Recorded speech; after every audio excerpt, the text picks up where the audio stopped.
एकादशी और द्वादशी, इन तीन तिथियों पर एक रोटी में थोड़ा सा मीठा रखकर सोमक पितृ का नाम लेकर यदि गाय को खिला दिया जाता है, तो अगर कोई पूर्वज प्रेत योनि में भी पड़ा हुआ होता है, भटक रहा होता है, जिसको पिंड नहीं मिला, जो अचानक मर गया होता है, अधोगति में चले गया होता है, उस जीव की मुक्ति दशमी, एकादशी और द्वादशी, ये 3 दिन सोमक पितृ का नाम लेकर रोटी में, पूड़ी में मीठा रखकर अगर गाय को खिला दिया जाता है, ये 3 दिन तक, तो वो पितृ कभी भटकते नहीं है, उनको मुक्ति प्राप्त हो जाती है मोक्ष में। एकादशी है कौन, क्यों इसकी इतनी प्रधानता है, क्यों इसकी पुण्यता है, ऐसा क्या है एकादशी में जो इसकी पुण्यता मानी जाए? कौन है ये जो भगवान नारायण तक एकादशी का व्रत करते हैं? सुभद्रा जी को भगवान जगन्नाथ ने, जगदीश ने एकादशी का व्रत कराया था। बद्रीनारायण भगवान को माता लक्ष्मी ने एकादशी का व्रत कराया था। क्यों? चंद्रायण एकादशी व्रत की माता। एकादशी है कौन? तो कहा जिसको व्रत करने पर भगवान नारायण भी जिसका व्रत करते हो, भगवान माता लक्ष्मी जिसका व्रत करती हो, वो एकादशी है कौन? तो शास्त्र वर्णन करता है महाराज, स्कंद पुराण का सुंदर चातुर्मास्य खंड के अंतर्गत वर्णन आया है महाराज। एक बार भगवान विष्णु आनंद में विराजमान थे, पद्मावती और माता लक्ष्मी दोनों उनके पास में विराजी हुई थी। भगवान लक्ष्मी और पद्मावती दोनों बैठी, एक सिर के पास, एक चरण के पास। कुछ समय बाद वहीं पर ब्रह्मदेव का आगमन हुआ और ब्रह्मा जी आगमन पाकर भगवान नारायण पद्मावती से लगकर उठे और उठकर लक्ष्मी की ओर झुके। झुकने पर इन तीनों के समागम से भगवान नारायण के हृदय चित्त से एक कन्या प्रकट हो गई। उस कन्या का नाम एका था। क्या नाम था? एका। अब 10 उसके गुण इतने प्रबल थे, वो 10 गुण उसके बड़े प्रबल थे कि वो एका जिसको निहारती थी उसको संपदावान बना देती थी, जिसको देख लेती थी उसके जीवन में वो आनंद की अनुभूतियां करा देती थी। एका जिस मार्ग से जाती थी उस मार्ग के द्वार खोल देती थी। एका का पुण्य इतना पुण्य प्रखर। पद्मावती और लक्ष्मी ने कहा महाराज ये बेटी आपके द्वारा निर्मित हुई है, इसका कन्यादान करना चाहिए। हमारे यहाँ हिंदू धर्म में रीति है, जिस दिन कन्यादान करा जाता है उस दिन व्रत रखा जाता है। अब आजकल रखते कि नहीं रखते मालूम नहीं, और कन्यादान करते समय व्रत रखा जाता है। व्रत रख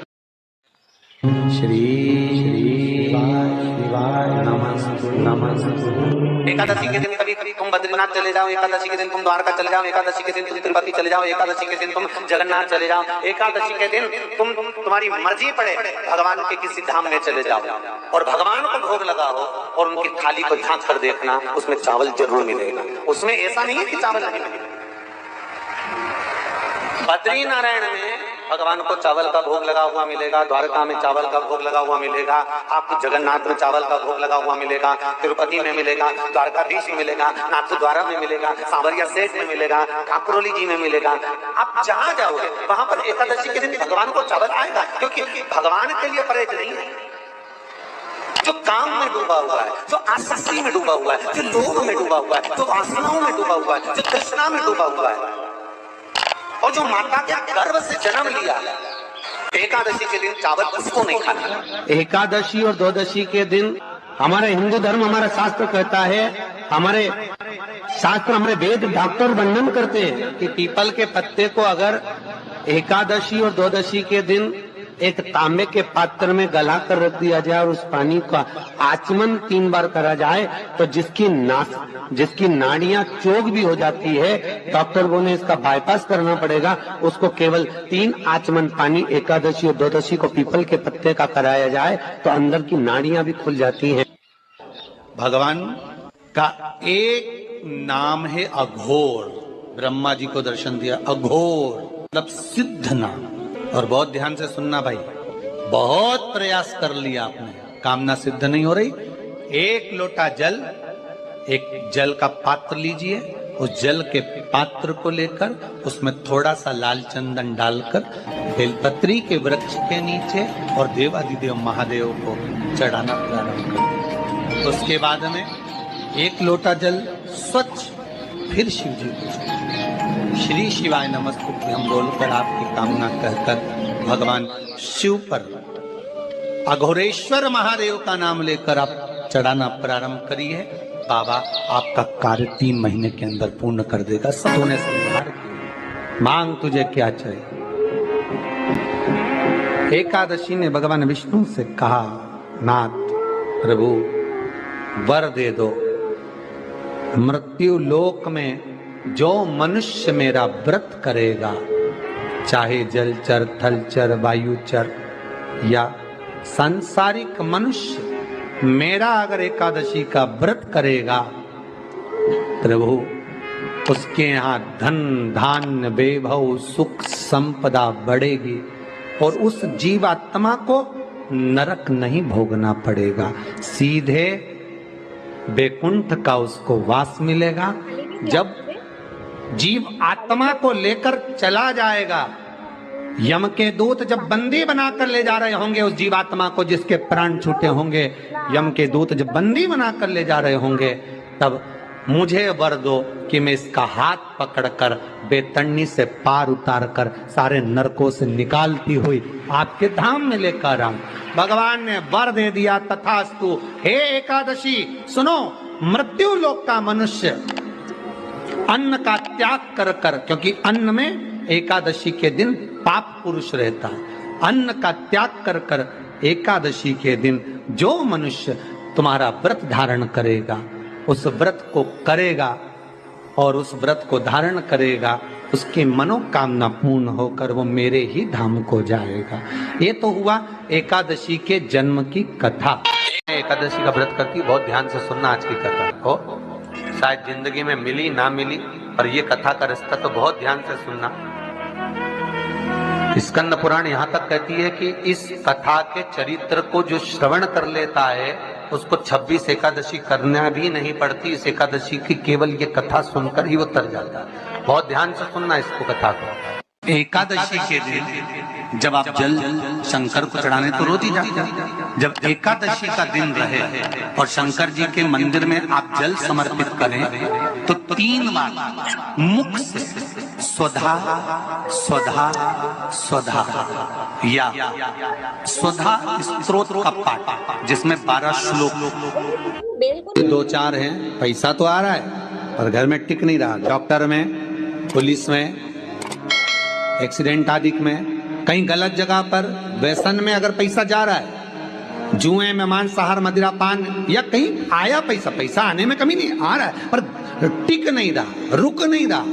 कोई मांगने आ गया, दे दिया, फिर वहां से अपने पास नहीं आ रहा, अपन कह रहे हैं भैया हमारा पैसा लौटा दो, नहीं आ रहा। तो महाराज शिव महापुराण की कथा कहती है, एकादशी के दिन गंगा के जल में मात्र 7 बेलपत्री डालकर जो नंदीश्वर भगवान, अर्थात जो शंकर जी के शिवलिंग के सामने नंदी होता है, उस नंदी के चरण पर गंगा का जल चढ़ाकर बेलपत्री शिव पर समर्पित कर देता है, उसके घर में रुपया रुकना चालू हो जाता है। फिर वो गलत जगह पर नहीं जाता, गलत स्थान पर वो धन जाएगा ही नहीं। आप अगर श्री शिवाय नमस्तुभ्यम का जाप कर रहे हो, प्रतिदिन आपके मुख से 11 बार 21 बार श्री शिवाय नमस्तुभ्यम मंत्र निकल रहा है, भले काम करते करते निकले।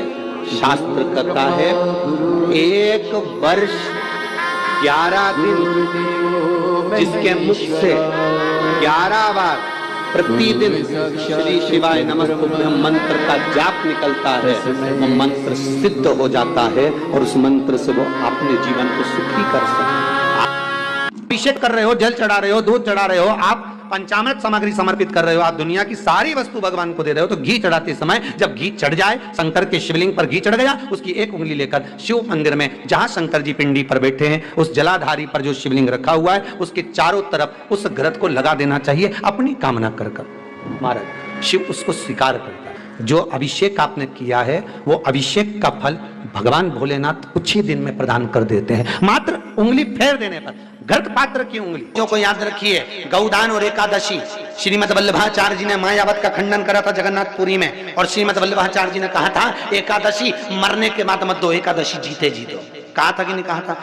जीते जी दान करिए। इसलिए जगदीश में जगन्नाथपुरी में एकादशी उल्टी लटकी हुई है। करें आपने दर्शन? जगदीश में एकादशी को उल्टा लटकाया, क्यों? क्योंकि वल्लभ ने कहा कि एकादशी जीते जी दो। कई पंडितों कहते हैं तुम्हारे दादाजी मर गए, जब 12वें का दिन होता है ना तो पंडित जी संकल्प छुड़ाते हैं, देव एकादशी, बड़े बेटे ने 5